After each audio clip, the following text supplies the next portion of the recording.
살아계신 하나님 말씀 히브리서 1장 1절에서 3절에 있는 말씀입니다. 같이 함께 읽도록 하시겠습니다. 시작. 옛적에 선지자들을 통하여 여러 부분과 여러 모양으로 우리 조상들에게 말씀하신 하나님이 이 모든 날 마지막에는 아들을 통하여 우리에게 말씀하셨으니 이 아들을 만유의 상속자로 세우시고 또 그로 말미암아 모든 세계를 지으셨느니라.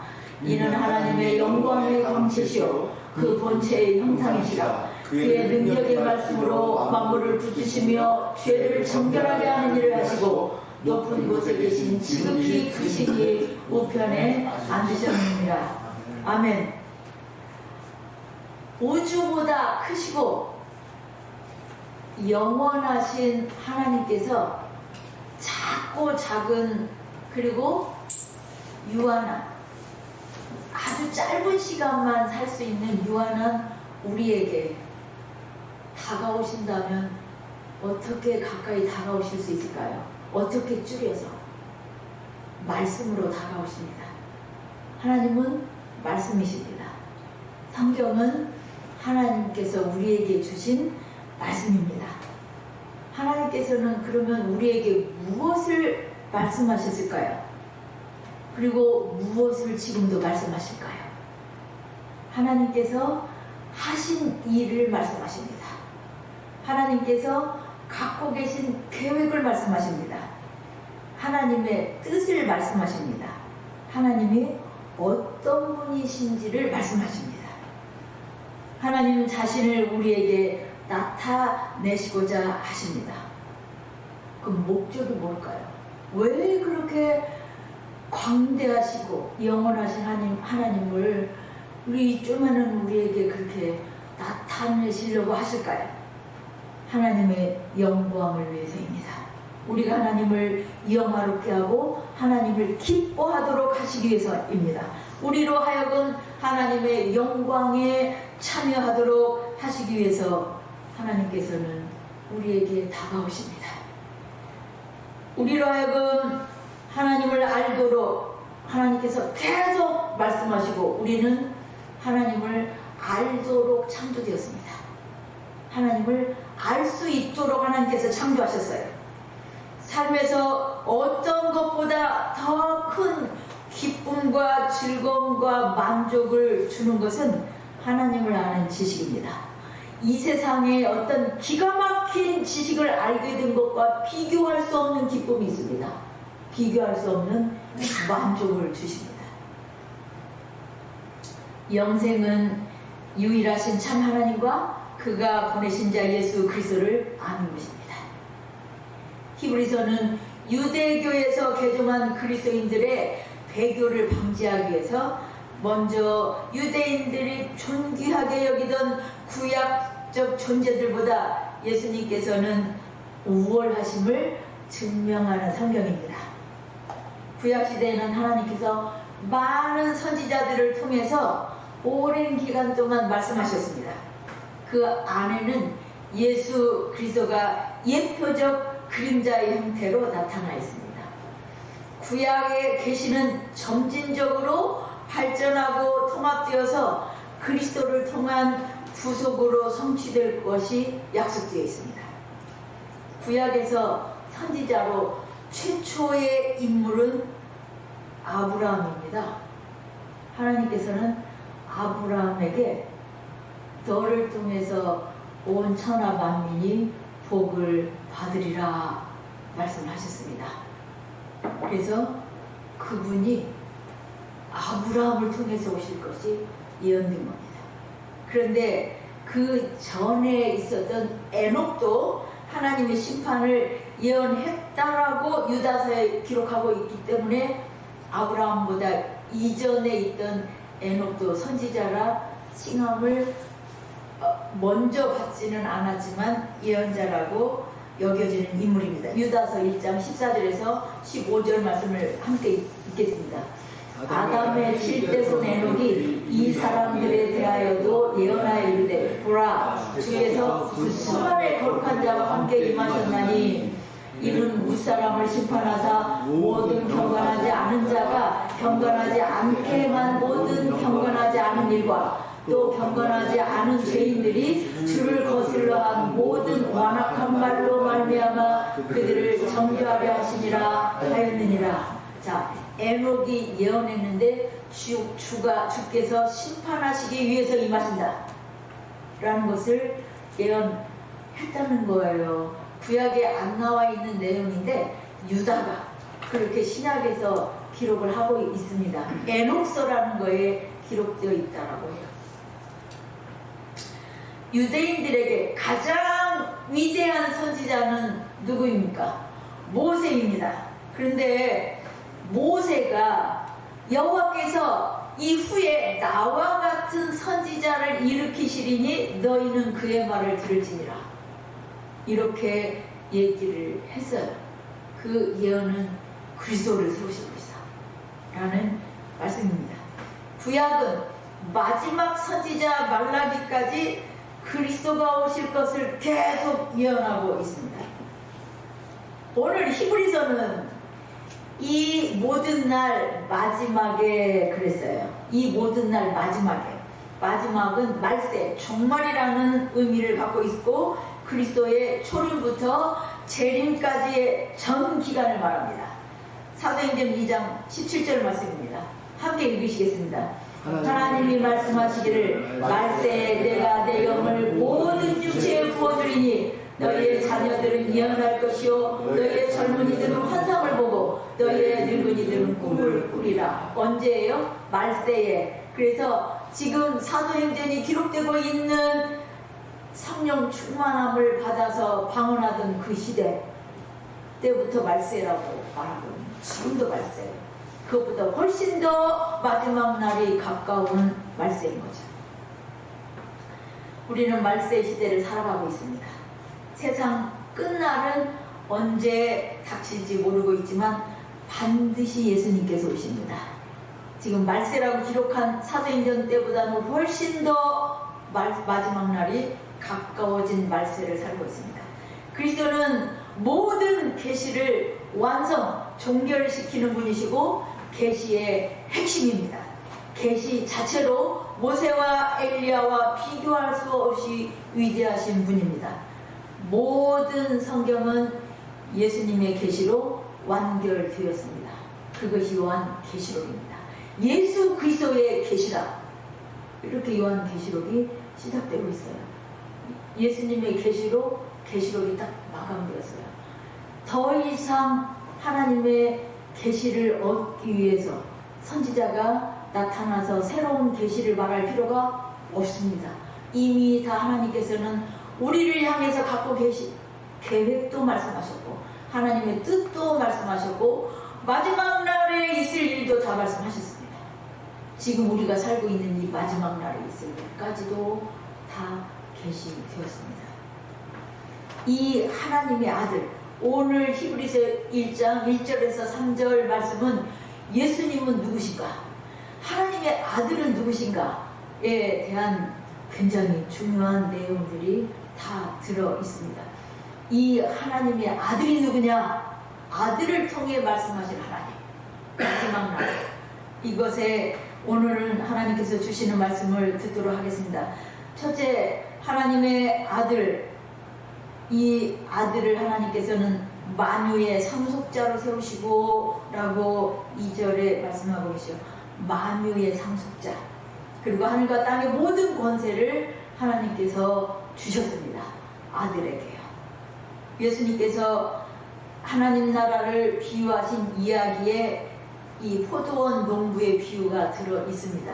마태복음 21장 37절에서 39절 말씀입니다. 함께 읽겠습니다. 후에 자기 아들을 보내며 이르되 그들이 내 아들은 존대하리라 하였더니 농부들이 그 아들을 보고 서로 말하되 이는 상속자니 자 죽이고 그의 유산을 차지하자 하고 이에 잡아 포도원 밖에 내쫓아 죽였느니라. 자, 이 말씀은 듣자마자 제사장과 바리새인들이 아들은 예수님이고 그 아들을 죽인 농부는 자신들을 가리켜서 하신 말씀이라는 건 금방 알아먹었어요.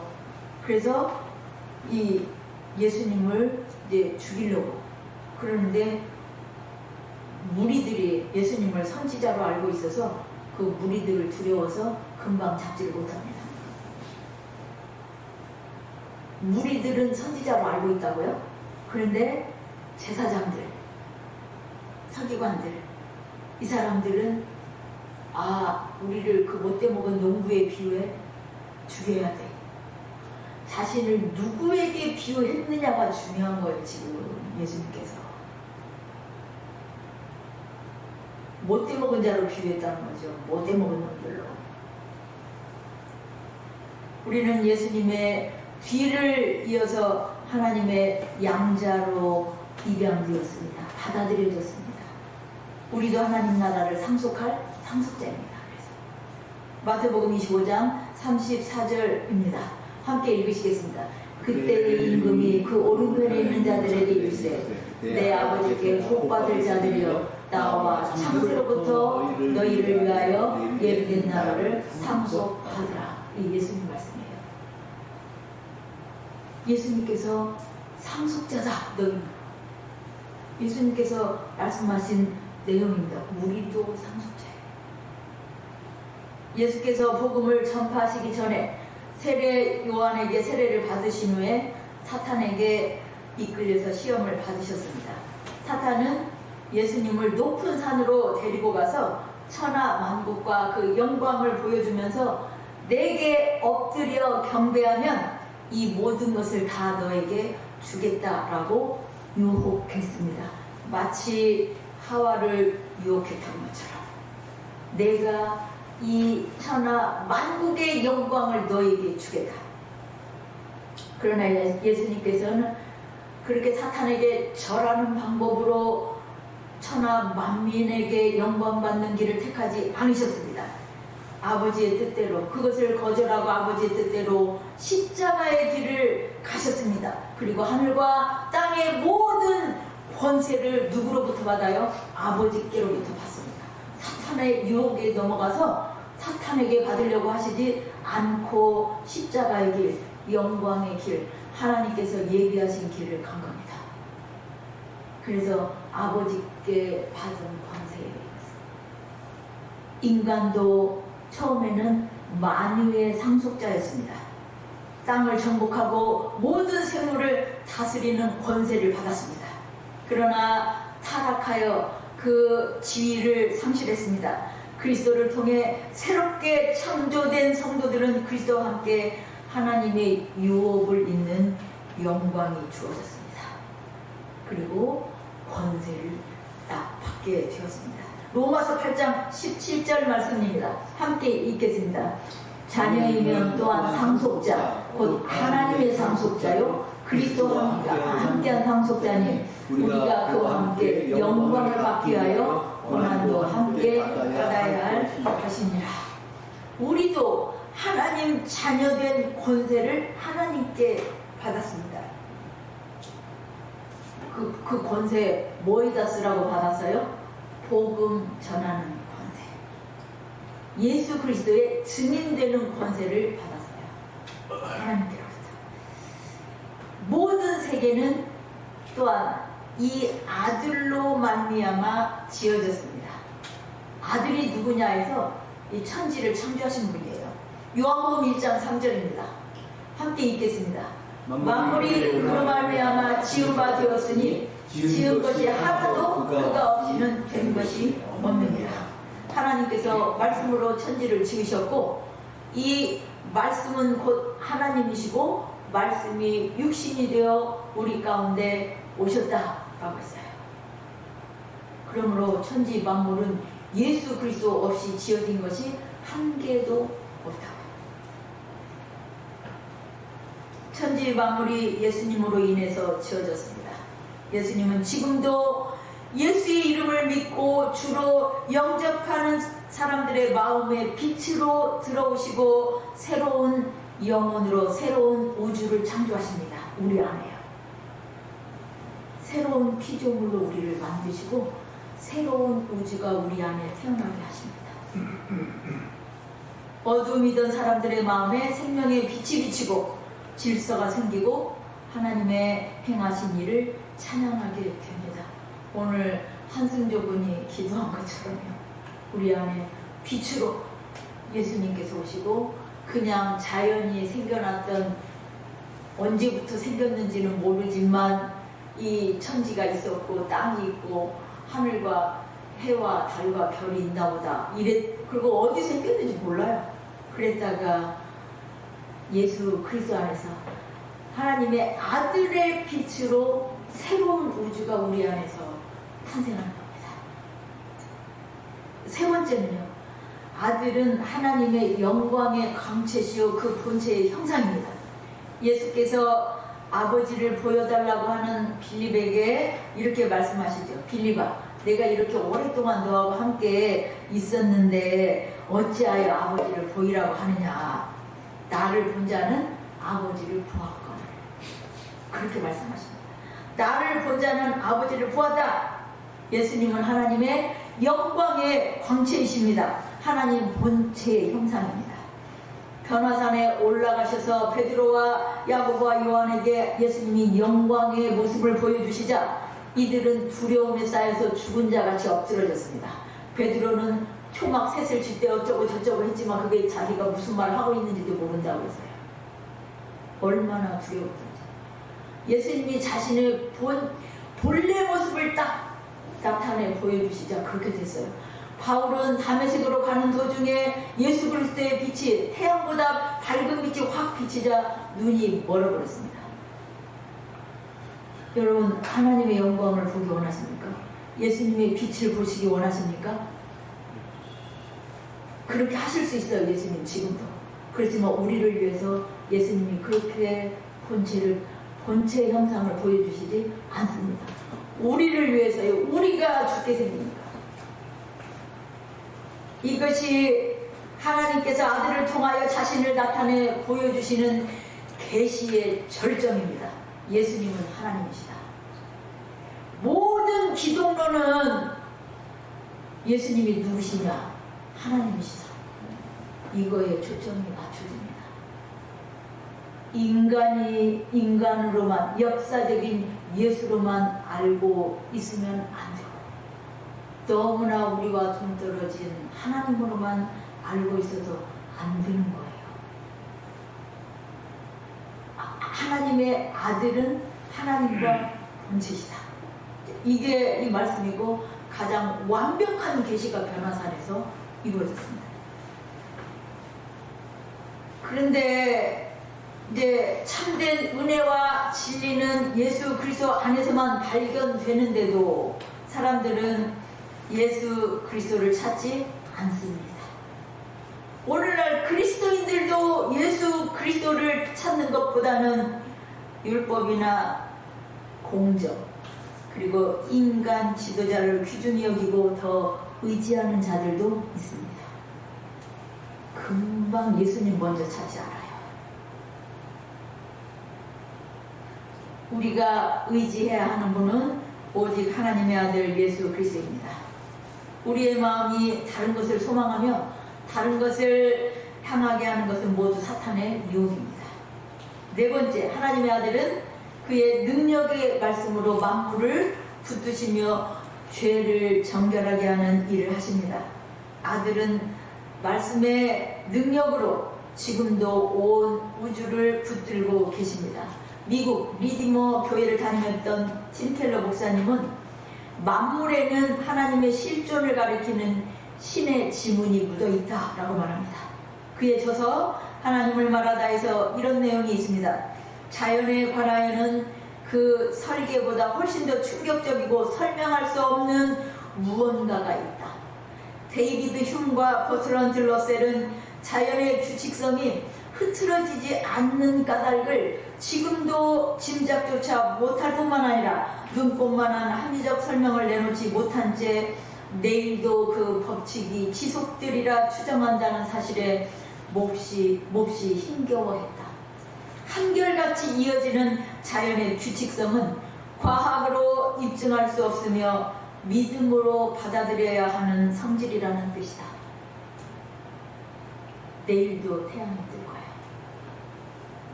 내일은 올 거야. 그런 믿음은 어디서 생겨났어요? 그건 어떻게 믿은 거예요? 태양이 준 믿음입니까? 어디서 나온 믿음입니까? 이 변치 않는 자연의 규칙성, 지금도 하나님의 아들이 붙들고 계신다고요. 우리의 인생이 무너지지 않는 이유도 하나님의 아들의 통치 아래 있기 때문입니다. 우리가 넘어지나 아주 엎드러지지 않는 것도 주께서 손으로 우리를 붙드시기 때문입니다. 다섯 번째, 하나님의 아들은 죄를 정결하게 하는 일을 하십니다. 구약에 있던 예물과 제사는 온전한 것이 아닙니다. 단지 육체의 예법일 뿐입니다. 하나님의 아들이 오셔서 자기의 피로 영원한 속죄를 이루셨습니다. 히브리서 9장 11절에서 12절 말씀입니다. 함께 읽으시겠습니다. 그리스도께서는 장래 좋은 일의 대제사장으로 오사 손으로 짓지 아니한 것 곧 이 창조에 속하지 아니한 더 크고 온전한 장막으로 말미암아 명소와 송아지의 피로 하지 아니하고 오직 자기의 피로 영원한 속죄를 이루사 단번에 성소에 들어가셨느니라. 구약에서 정결하게 되는, 거룩하게 되는 제사, 수없이 많은 동물을 죽이고 죄 용서를 받습니다. 그러나 그것은 예수 그리스도의 제사, 제물, 십자가의 예표라고요. 예수 그리스도의 피는 오늘도 우리를 죄에서 깨끗하게 하십니다. 우리가 우리 죄를 자백하면 주님은 미쁘시고 의로우사 우리의 죄를 사하시고 거룩하게 하십니다. 모든 불의에서 깨끗하게 하십니다. 우리가 죄를 자백하기만 하면 그분의 미쁘심과 의로우심 때문에 우리를 깨끗하게 하십니다. 그렇게 약속하셨기 때문에 깨끗하게 하세요. 우리가 의롭기 때문에 의롭다라고 하시는 게 아니고요. 그런데요, 저는 저 자신을 보면 입으로는 하나님 깨끗해지기 원합니다. 그러면서 진짜 깨끗해지기를 원하지는 않는 것 같아요. 왜냐? 죄를 인정하고 자백하면 주는 미쁘시고 의로우사 우리를 모든 불의에서 깨끗하게 하실 것이요 그랬는데 그렇게 자세하게 죄를 느끼지를 못해가고요. 자백을 그렇게 자세하게 낱낱이 못하는 거예요. 회개를 한다면서도 그냥 뭉뚱그려서 하나님 잘못했습니다. 용서해 주세요. 그러니까 또 잘못을 해요. 회개도 하나님을 의지해야만 회개를 합니다. 회개도요. 하나님 제 잘못 보여주세요. 이렇게 해야지만 회개가 되는 거예요. 이 죄가 다 생각나게 해주세요. 지금도 제 죄악을 낱낱이 보여주시는 거를 다 옛날보다 훨씬 더 자세히 보여요. 그래도 그것도 시간이 얼마나 지난 다음에 그것이 보이는 때도 있는지 몰라요. 제가 얼마나 미련한지를요. 기도하면 기도할수록 저의 죄, 게을렀던 죄, 하나님 앞에 무릎 꿇지 않았던 죄를 낱낱이 낱낱이도 아니죠. 하나씩 가끔 생각나게 하시는데 나는 어쩔 수 없는 죄인이구나. 제가 신기중학교에서 퇴직을 하고 나서도요, 계속 그 학교에 가서 성경 공부를 몇 년 동안 했었습니다. 근데 그러니까 몇 년이 지나니까 이제 선생님들이 바뀌어가지고 저하고 함께 근무하지 않았던 선생님들로 싹 성경 공부반이 바뀌었어요. 이제 그랬는데 그러니까 저를 모르시는 분들이 이제 성경 공부에서 만나게 된 거죠. 같이 근무한 세월이 없으니까, 시간이 없으니까. 근데 그분들 중에 한 분이 성경 공부 끝나고 나서 저한테 와가지고 얼마나 가슴 아픈 얘기를 했는지 몰라요.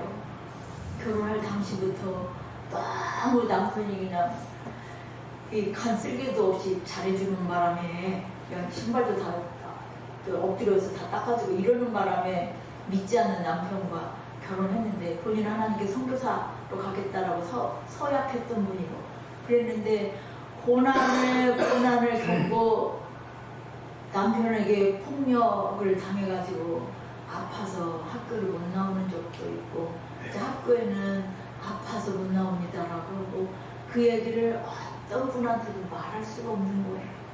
그러니까 외부에서 들어간 저한테 이제 얘기를 했고 그 가정사 시집 갔을 때부터 얘기를 오래 얘기를 했는데 저는 그 얘기를 다 듣고 놀랍다. 그 세월을 어떻게 살았나. 지금도 어떻게 저렇게 저는 그분 체육 선생님인 줄 알았어요. 맨날 테니스 치고 술 마시고 와서 그런 사람에서 체육 선생님인 줄 알았더니 영어 선생님이었어요. 나중에 들어보니까 영어 선생님이라고 그러더라고요. 근데 요즘 회사 그분이 생각이 나서 기도를 하는데 그때 그 사람이 얼마나 용기를 내서 저한테 그 얘기를 다 드러내놓고 얘기를 했는지 긍휼히 여기는 마음과 아파하는 마음을 저도 같이 공감하고 기도를 했어야 되는데 제가 그런 인간이 아니잖아요. 그냥 듣는 것으로 땡치고 놀랍다. 그 생각만 하고 그냥 그 학교에서 나와가지고 저기에서 세종학교에 그 로뎀나무 앞에서 거기서 하니까 이제 잊어버린 거예요. 그러다가 요즘에 기억이 난 거예요. 요즘. 그래서 한번 잘못했습니다. 죄송합니다. 그분이 그렇게 말했을 때 하나님 제가 그분을 위해서 그렇게 그분과 같은 아픈 마음으로 기도를 할 수 있었어야 되는데 그래서 이제 요즘에 또 죄송한 마음에 하나님 그래서 좀 어떻게 해주세요. 그 남편 불쌍히 여겨주세요. 그러고 있습니다. 제가 그러니까 몇 년이나 세월이 흘렀는지 몰라요. 하나님께서는 인간에게 말씀으로 자신을 나타내십니다. 우리에게 계속 말씀하십니다. 그래서 생각나게 하십니다. 그럼 모든 인류가 하나님 말씀을 듣는 건 아니에요. 마지막 때에 하나님께서는 아들을 보내사 완벽하게 하나님을 계시하셨습니다. 음성으로만 들려주신 게 아니라 아예 그냥 영광의 광채를 보여주셨습니다.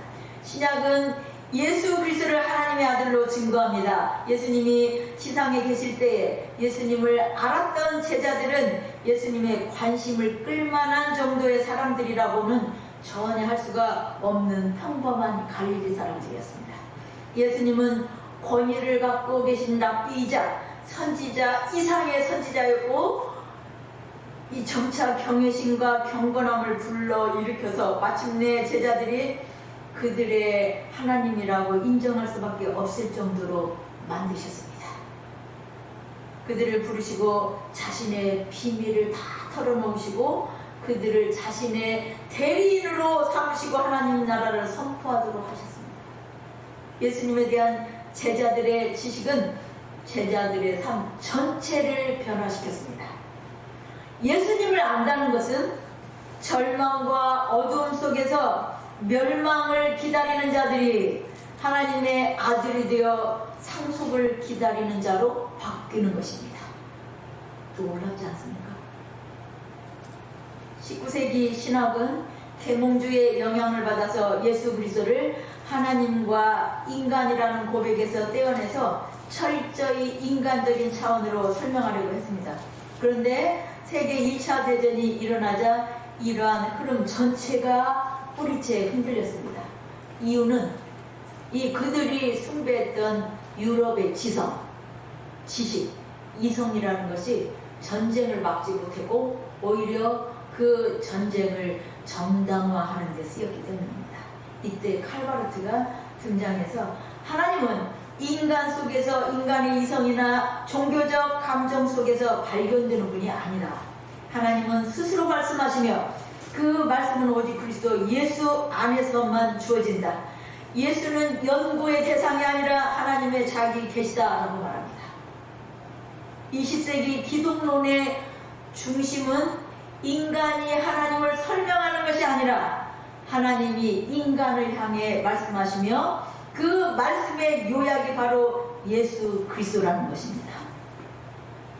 이게 기독론의 중심입니다.